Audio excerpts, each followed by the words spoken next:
Guys, आज हम लोग पढ़ने वाले हैं केंद्रीय प्रवृत्ति का माप। इसको पढ़ने से पहले आप लोग हमारे चैनल को सब्सक्राइब, लाइक और शेयर जरूर कीजिए।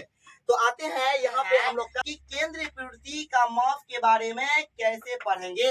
इसके बारे में पढ़ने से पहले हम लोग यहाँ पर देख रहे हैं कि केंद्रीय प्रवृत्ति का माप कितने होते हैं? 3 होते हैं। वो कौन कौन होते हैं? पहला होता है माध्य, दूसरा होता है माध्यिका, तीसरा होता है बहुलक। तो इन्हीं के बारे में आज हम लोग पढ़ने वाले हैं। इससे पहले जितने भी वीडियो है उस वीडियो में हम लोग पढ़ा चुके हैं माध्य कैसे ज्ञात करते हैं, माध्यिका कैसे ज्ञात करते हैं, बहुलक कैसे ज्ञात करते हैं। तो आज हम लोग यहाँ पर सिर्फ और सिर्फ कहेंगे कि माध्यक और माध्यिका और बहुलक ग्राफ्य विधि से हल कैसे किया जाएगा, इसके बारे में आज हम लोग पढ़ने वाले हैं। तो यहाँ पे आते हैं तो कह रहा है कुछ बात है कि माध्यिका और बहुलक को यानी ग्राफ्य विधि या आलेख्य विधि से ज्ञात किया जा सकता है। इसका मतलब हुआ कि केंद्रीय प्रवृत्ति का माप जब 3 है तो यहाँ केवल क्या बोल रहा है? माध्यिका और बहुलक की बात करता है। यानी माध्यिका और बहुलक केवल 2 ही केंद्रीय प्रवृत्ति का माप हम लोग ग्राफ्य विधि से, किसे? ग्राफ्य विधि से बहुलक ज्ञात कर सकते हैं या माध्यिका ज्ञात कर सकते हैं। तो यहाँ पे फिर आगे कहता है कि माध्य को ग्राफ्य विधि से ज्ञात नहीं किया जा सकता है।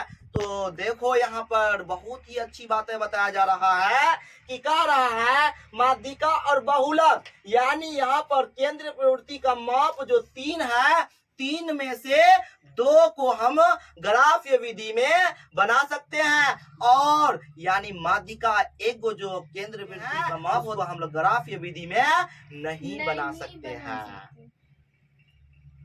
तो यहाँ पे फिर आगे कहता है ग्राफ्य विधि से बहुलक कैसे ज्ञात किया जाए। बहुत ही अच्छी बात है। फिर आ रहा है यहाँ पे हेडिंग में ग्राफ्य विधि से बहुलक ज्ञात करना है। तो इसको कैसे ज्ञात किया जाएगा? चलो इसके लिए पहले हम लोग रूल को देखते हैं। इसका रूल क्या है, इसको कैसे बनाया जाए। तो पहला रूल कहता है यहाँ पे कि सबसे पहले क्या करा? सबसे पहले दिए गए आंकड़ा का आयत चित्र खींचे। लो दोस्तों, यहाँ पे कह रहा पहले आयत चित्र खींचने के लिए। तो आयत चित्र कैसे? आयत चित्र होता क्या है इसके बारे में पहले जानते हैं। देखिए, इससे पहले हम लोग कोऑर्डिनेट ज्योमेट्री पढ़ चुके हैं जिसको हम लोग निर्देशांक ज्यामिति कहते हैं। उसमें हम लोग बहुत सारा पार्ट होते हैं, उस पार्ट को अच्छा से पढ़ चुके हैं। जैसे यहाँ पे एक निर्देशांक ज्यामिति के अंतर्गत वो आता है मूल बिंदु, एक्स अक्ष, वाई अक्ष, एक्स निर्देशांक, वाई निर्देशांक और कई सारे मतलब कि पार्ट है। तो उसके बारे में हम लोग पढ़ चुके हैं। तो आयत चित्र खींचने के लिए सिर्फ और सिर्फ हम लोग यहाँ पर जो जरूरी है उसको हम बताना चाहते हैं। सबसे पहले लेंगे हम लोग क्या लेंगे?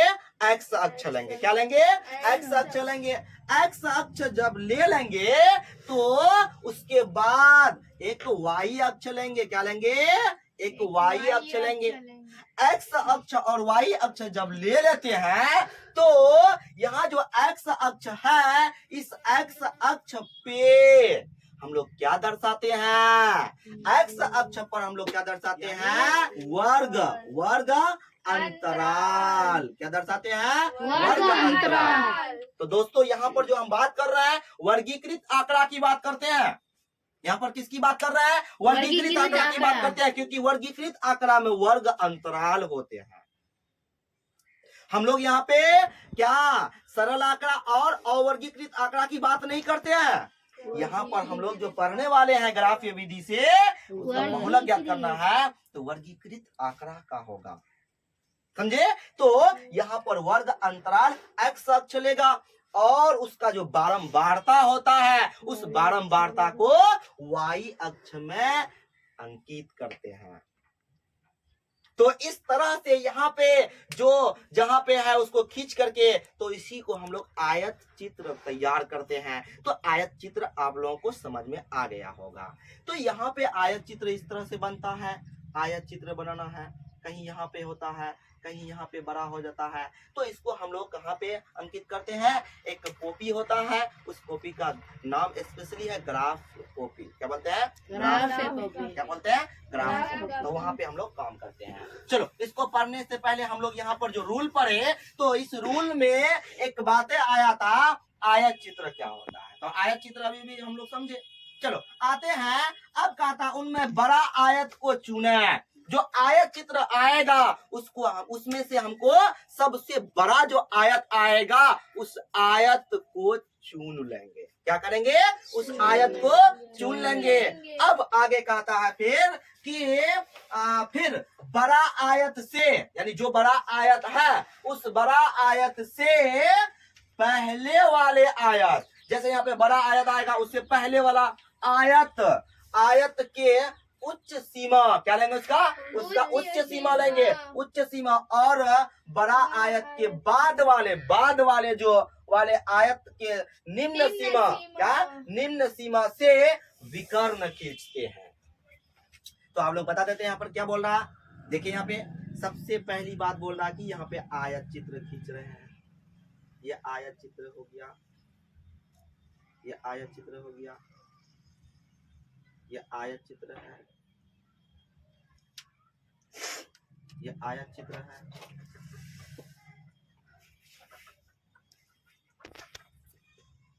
ये आयत हो गया। ठीक है, ये आयत चित्र हो गया। तो यहाँ पे सबसे बड़ा हम लोग आयत को चुन लिए।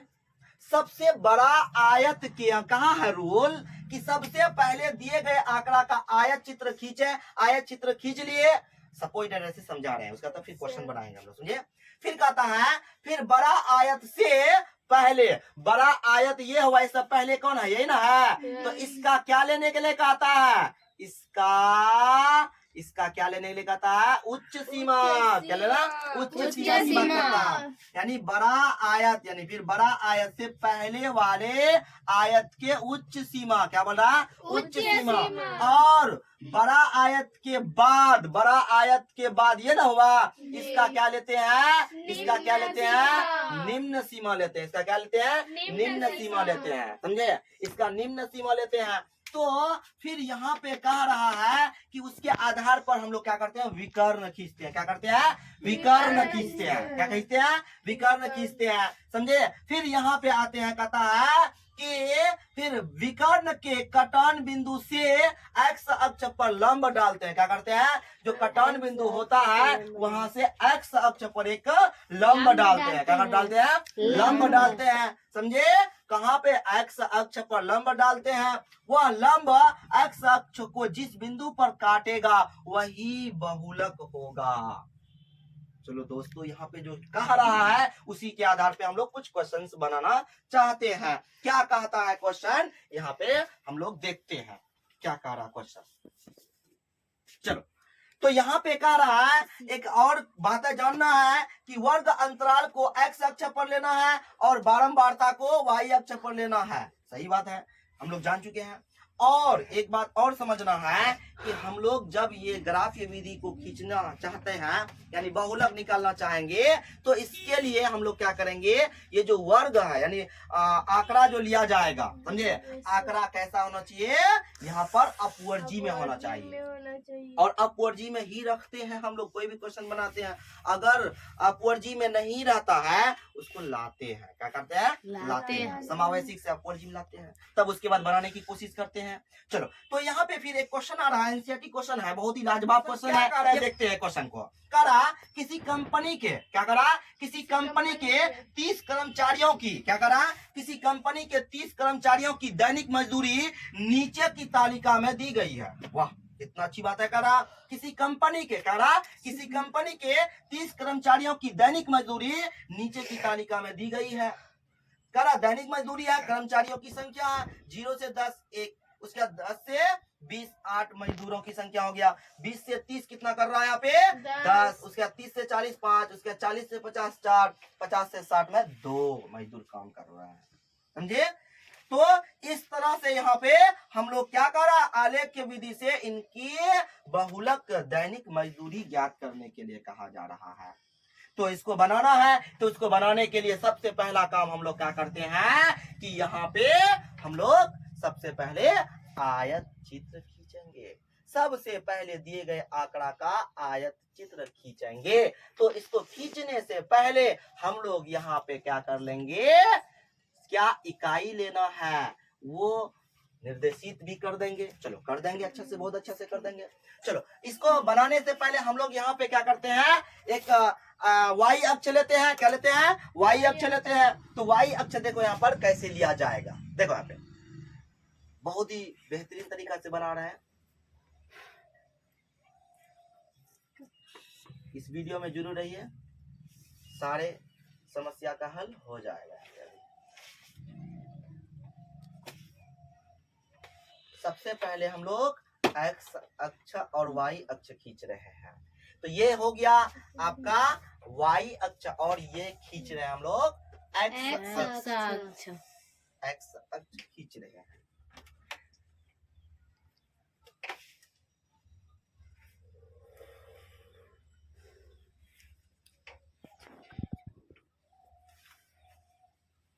इसको और बढ़ा देते हैं।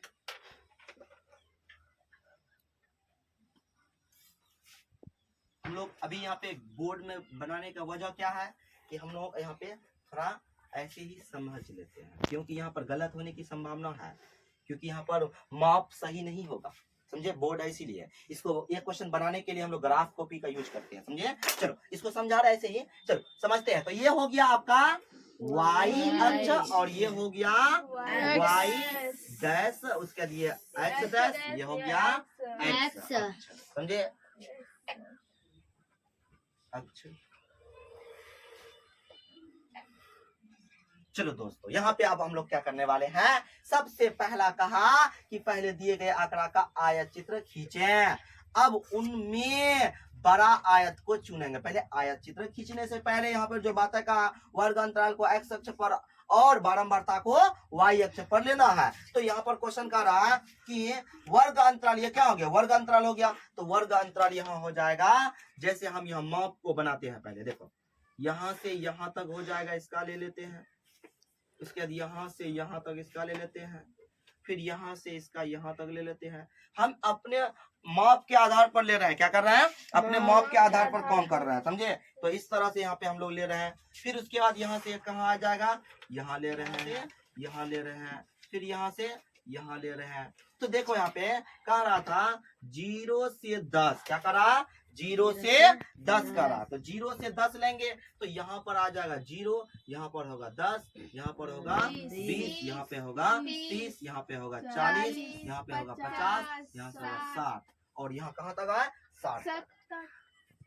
तो इस तरह से यहाँ पे हम लोग का 50 से 60, क्या रहा, 50 से 60। तो 50 से 60 तक की बात करना है। तो अब यहाँ पर हम लोग की जो, अब देखो एक बात और की और बात करना है, यहाँ जो ले रहे हैं वो यानी एक्स अक्ष का इकाई क्या है, एक्स अक्ष जो होगा यहाँ पर लिख देते हैं। देखो यहाँ पे एक्स अक्ष जो है, एक्स अक्ष जो है वो कितना है, यानी 1 सेंटीमीटर कितना है, 1 सेंटीमीटर में कितना ले रहे हैं, यानी 10 इकाई ले रहे हैं। कितना ले रहे हैं, 10 इकाई।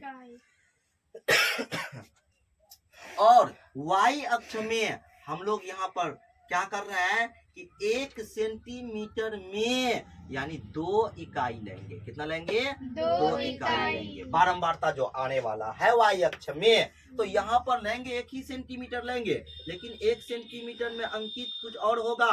तो यहाँ पर देख रहे हैं क्या होगा, देखो यहाँ पे अच्छे से ध्यान से देखो। हम लोग यहाँ ऐसे ही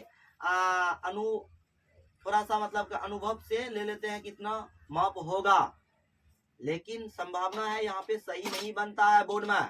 ये क्वेश्चन को बनाने के लिए आपको ग्राफ कॉपी की आवश्यकता है, ग्राफ कॉपी में ही बनाना है। चलो तो यहाँ पर हम लोग जो लिए हैं ये कितना है, यहाँ पे 1 है। कितना है, 1 है। और यहाँ पर कितना है, यहाँ पे है। तो हम लोग कितना लेने की बात कर रहे हैं अभी, 2। कितना लेने है, 2। तो हम लोग यहाँ 2 का कहाँ तक गया है, 10 तक ही गया है। कहाँ तक, 12 तक गया है, 10 तक गया। कहाँ तक गया है, 10 तक गया। तो 2 करके लेते हैं, 2 4, या अगर हम लोग चाहेंगे 1 करके भी ले सकते हैं। एक करके भी ले सकते हैं क्योंकि 10 तक ही है, तो 10 तो नहीं, 1 2 3 4 5 6 7 8 9 10, तो थोड़ा सा लॉन्ग हो जाएगा, इसीलिए 2 करके लेते हैं, समझे। चलो 2 4 6 8 10 12 तो है ही नहीं। चलो तो यहाँ पे आ गए हम लोग। अब लेकिन यहाँ देखो यही 10 हो गया, इसका मतलब है और थोड़ा लॉन्ग लेना पड़ेगा, इसको मैं मिटा रहा हूँ, समझे। इसको थोड़ा और लॉन्ग ले लेते हैं। चलो यहाँ पे देखो ध्यान से, यानी अगर 10 करके लेते हैं वो भी सही है, यानी एक एक इकाई करके लेंगे ये भी सही हो जाएगा। बोलो तो एक इकाई करके ले लेते हैं, एक एक इकाई का भी ले सकते हैं, कोई दिक्कत नहीं है, ले सकते हैं।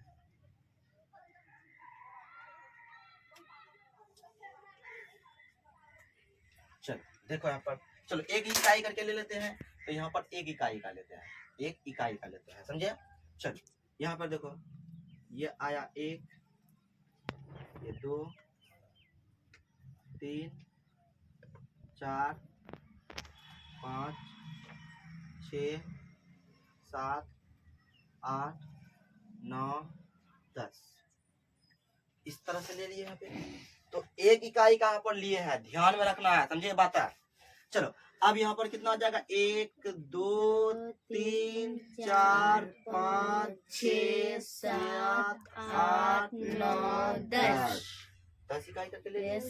और यहाँ पर जो लिए है वो कितना है, 10 इकाई करके है, यानी इसका मतलब ये हुआ यहाँ पर कितना है, यानी यहाँ 0 हो गया, यहाँ 1 2 3 4 5 6 7 8 9 1 10, यानी यहाँ पर कितना है, 10 कोठा, समझे, 10 गो लाइन है। इस तरह से यहाँ पर 10 10 करके, यहाँ पर कितना है, एक ही करके है, समझे, इस तरह से है।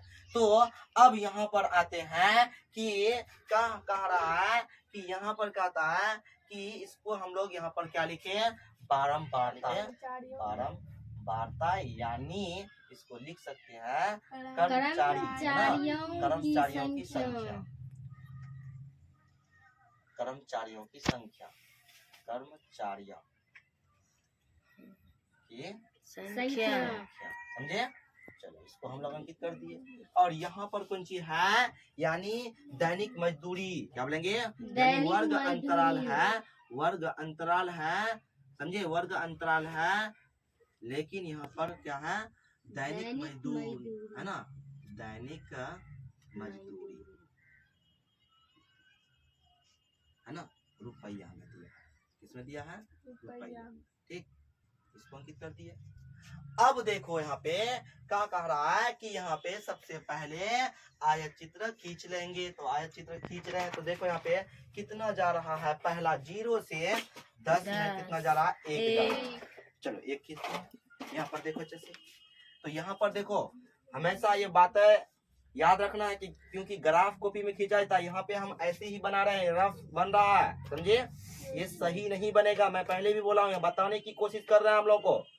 चलो ये यहाँ पर हम लोग कहाँ जाएंगे, एक कहाँ पे है, सामने देखेंगे, एक कहाँ पे है, तो देख रहे हैं एक यहाँ पे सामने पर यहाँ है, तो इसको हम लोग मिलाने की कोशिश करते हैं, तो देखो यहाँ पर मिला दिए एक, और इसको यहाँ से यहाँ तक मिला देंगे, तो यहाँ से यहाँ तक मिला देंगे, तो इस तरह से यहाँ पे ये आया आपका 0 से 10, कितना आया, 0 से 10। दैनिक मजदूरी है, यानी 0 से 10 जो दैनिक मजदूरी है उसमें एक कर्मचारी काम कर रहा है, यानी 0 रुपया से 10 रुपया तक उसको मजदूरी मिलेगा, इसमें कितना मजदूर काम कर रहा है, एक मजदूर काम कर रहा है, कितना मजदूर काम कर रहा है, एक मजदूर काम कर रहा है, यानी 0 रुपया से 10 रुपया तक उसको मिलने की संभावना है, तो वो कितना करता है, एक ही मजदूर है वो जो काम करता है। चलो इसको खींच लिए। अब उसके बाद फिर कहता है कि 10 से 20 8 मजदूर है, कितना है, 8 मजदूर, तो 8 मजदूर कहाँ पे है, देखो बाबू यहाँ पे है ना, 8 मजदूर यहाँ पे है, तो इसको पहले जितना लिए यहाँ पे है ना, उसको माफ करके यहाँ पर अंकित कर देंगे, 8 है यहाँ पे 8, तो इस तरह से यहाँ पे हम लोग ले लेते हैं, यहाँ आ गया। अब उसके बाद इसको यहाँ से यहाँ तक मिलाते हैं, क्या करते हैं, मिलाते हैं। देखो ध्यान से देखो, ध्यान से देखना है। देखो मिला लिए। अब देखो कि इसको यहाँ से कितना लेना है, उतना ही लेना है ना। अब देखो यहाँ पे हम लोग कर रहे हैं, तो ये हो गया, ये हो गया, ये हो गया, समझे। तो इसको आकर के हम लोग यहाँ पे मिलाते हैं।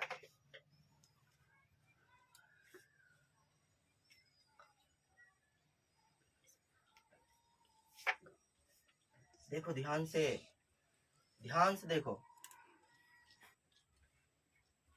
देखो इसको मैंने यहाँ से यहाँ तक मिला दिए।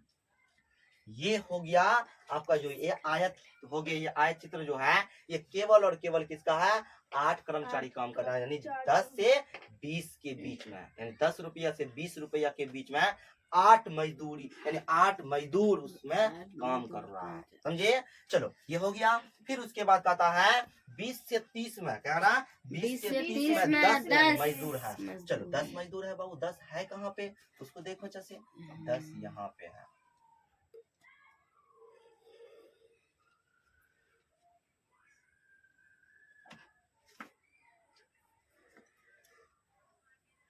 ध्यान से देखो,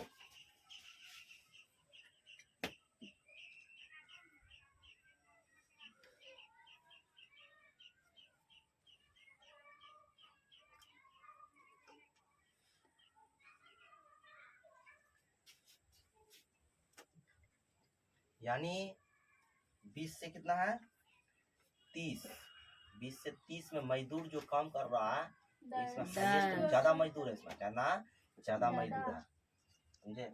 इसमें ज्यादा मजदूर है, समझे। इसमें क्या है, ज्यादा मजदूर है।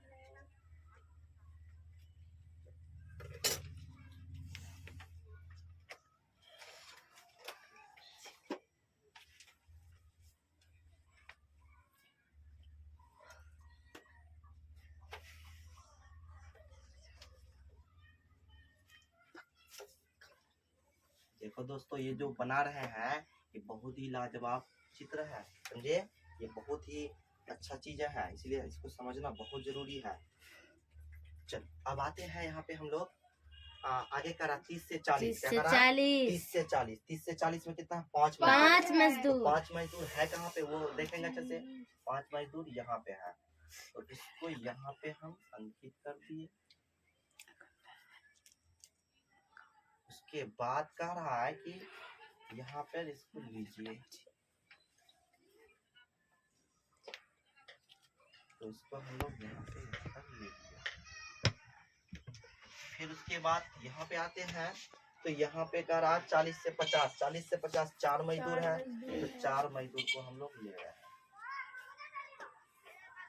4 मजदूर,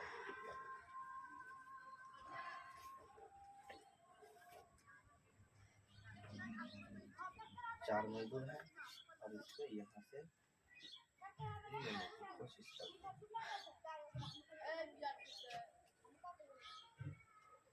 इस वीडियो में ये जो क्वेश्चन बना रहा है, इस वीडियो में ये क्वेश्चन लाजवाब होगा, इसलिए इसको शेयर जरूर कीजिए, क्योंकि ये मेहनत आप ही लोगों के लिए है, और बेहतरीन तरीका से समझाने की कोशिश कर रहा है कि आप लोग समझ जाइए। 50 से 60, अब कितना कर रहा है, 50 से 60, इसमें 2 मजदूर है, कितना मजदूर है, 2 मजदूर है ना। चलो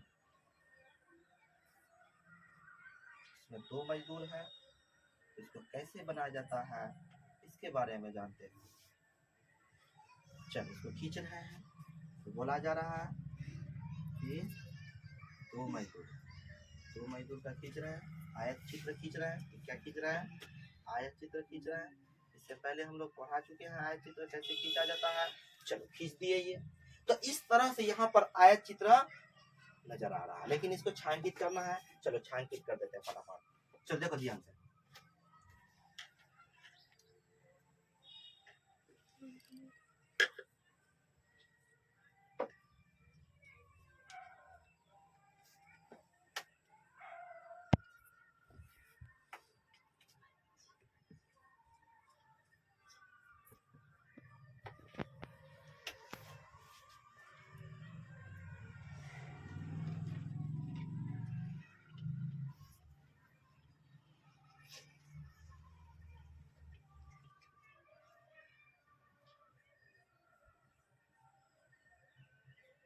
देखो आयत चित्र को हम छांकित कर रहे हैं। क्या कर रहे हैं? छांकित। आप लोगों को लगता होगा कि ये छांकित कैसे कर रहे हैं। तो ये बोर्ड है भाई, ये बोर्ड में ऐसे ही होता है। क्राफ्ट कॉपी नहीं है कि क्राफ्ट कॉपी में ये होगा। चलो, तो ये हम लोग यहाँ पर छांकित कर दिए। तो जो रूल कहता है सबसे पहले दिए गए आंकड़ा का आयत चित्र खींचे। तो मैंने अभी तक आपका आयत चित्र तैयार कर दिए। आयत चित्र जब तैयार हो गया, अब मुझे यहाँ पे कहता है उनमें बड़ा आयत को चुने। उनमें बड़ा आयत को मैंने 20 से 30 जो है यहाँ पे हाईएस्ट 10 तक गया है, तो ये आयत को चुन लिए। इस आयत में अब हम लोग क्या करेंगे, इस आयत में फिर बड़ा आयत से पहले वाले आयत के उच्च सीमा क्या करेंगे, उच्च सीमा क्या करेंगे, उच्च सीमा लेंगे। इसका उच्च सीमा से हम लोग क्या करने के लिए उच्च सीमा लेंगे। चलो इस आयत से पहले देखो तो उच्च सीमा कौन है, इससे पहले वाला जो नियम का ना, उनमें बड़ा आयत से पहले वाले आयत के उच्च सीमा। उच्च सीमा इसका बड़ा आयत ये हुआ, उच्च सीमा ये हो गया, कितना हो गया, ये हो गया। नहीं, उच्च सीमा क्या हो गया, इससे यहाँ देखो है 20 से 10 से 20 है, 20 से 20 उच्च सीमा हो गया। तो इससे अब आगे क्या बोल रहा है सुनो। चलते फिर कहता है पहले वाले की उच्च सीमा और बड़ा आयत के बाद, बड़ा आयत के बाद कौन है, ये। तो इसका क्या करा, इसका क्या करा, उच्च सीमा। इसका उच्च सीमा, इसका निम्न सीमा बोला, इसका निम्न सीमा बोला। ध्यान दो इधर, फिर जो है फिर बड़ा आयत से पहले वाले आयत के उच्च सीमा। तो ये जो आयत है इसका वर्ग अंतराल है, तो इसको पकड़ लिए। इससे पहले ये ना आया, इसका उच्च सीमा आ गया। अब उसके बाद वाला जो आयत चित्र है ये है। इस आयत का निम्न सीमा कौन है, ये है। इसका कहाँ तक गया है, यहाँ तक गया है, समझे। अब इसका क्या करने के लिए कहता है, विकर्ण बनाने के लिए कहता है। तो बहुत ही लाजवाब क्वेश्चन है कि इसमें रूल है, रूल के आधार पर बनाना पड़ेगा। रूल अगर जान गए तो बहुत अच्छा से बना सकते हैं। अब इसको हम लोग विकर्ण खींच रहे हैं, तो विकर्ण हम लोग जानते हैं, इसको डॉट डॉट द्वारा हम लोग खींचने की कोशिश करेंगे। खींच दिए विकर्ण, यानी जो कहा, क्या कहा कि बड़ा आयत से पहले वाले आयत के उच्च सीमा और बड़ा आयत के बाद वाले आयत के निम्न सीमा से विकर्ण खींचे। मैं वो भी काम करके समाप्त कर दिए। अब आगे देखते हैं क्या कहता है। फिर विकर्ण के कटान बिंदु से, यानी ये जो बातें कहा, ये जो बातें कहा, तो इसको किस तरह से यहाँ पर इस तरह से खींच लिए, यहाँ पर खींचने का काम कर लिए। आगे फिर कुछ कहता है कि इसी तरह से यहाँ पर भी इसका उच्च सीमा से निम्न सीमा है ना, इसका क्या होता लिए थे, पहले उसको खींच दिए। अब उसके बाद यहाँ पर क्या आता है, इसी तरह से यहाँ पे करेंगे, है ना जी।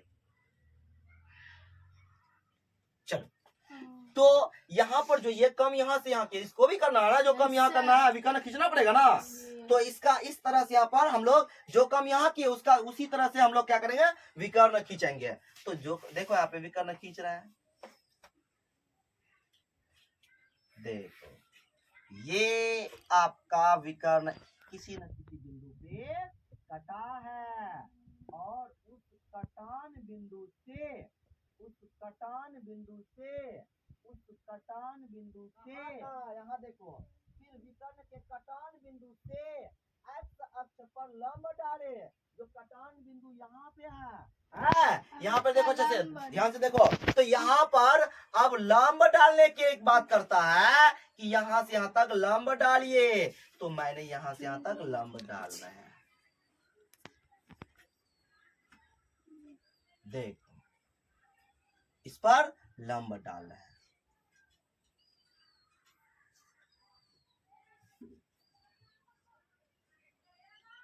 देखो यहाँ पे हम लोग लंब डाल रहे हैं, और एक्स अक्ष को किस बिंदु पर काट रहा बाबू, देखो यहाँ पे एक्स अक्ष पर, यहाँ पर देखो 1 2, यहाँ पर हो गया 1 2 3, यहाँ पर कितना 23 में कर रहा, कितना कर रहा, 23 में कर रहा। तो इस तरह से यहाँ पर 10 गो कोठा है ना, 10 गो पड़ है, तो इसमें से वह 23वां में काट रहा। तो इस तरह से जहाँ पर लंब खींचा वही बिंदु उस आंकड़ा का यानी बहुलक होगा। यानी अब पता चल गया कि आलेख्य विधि से इनकी बहुलक दैनिक मजदूरी ज्ञात करना है, तो इसका दैनिक मजदूरी जो होगा वो कितना होगा, 23 होगा। कितना होगा, 23 रुपया में कहा था, 23 रुपया होगा। तो आगे यहाँ पर देखो क्या करा, विकर्ण कटन बिंदु एक्स अक्ष पर लंब डाला। अब लंब एक्स अक्ष को जिस बिंदु पर काटेगा वही बहुलक होगा। तो इस तरह से हम कहेंगे कि इसीलिए क्या, यानी बहुलक मजदूरी, यानी बहुलक जो होता है इसका यहाँ पे, यानी इसकी बहुलक दैनिक मजदूरी कहने का ना, बहुलक बहुलक बहुलक दैनिक मजदूरी, दैनिक मजदूरी, मजदूरी है ना, मजदूरी कितना आता है, 23 रुपया। कितना रहा, 23 रुपया। तो इस तरह से हम लोग यहाँ पे आज ग्राफ्य विधि से बहुलक ज्ञात करने की कोशिश किए और प्रयास है इसको और बेहतरीन तरीका से हम लोग समझाने की कोशिश करेंगे। इसीलिए आप लोगों से अनुरोध है कि हमारे वीडियो को शेयर कीजिए, कमेंट कीजिए और हमारे YouTube चैनल जो है इसको 100% आप क्या कीजिए, सब्सक्राइब कीजिए और ऐसे ऐसे वीडियो हम ला सके। चलो आज दोस्तों यहीं तक रहते हैं।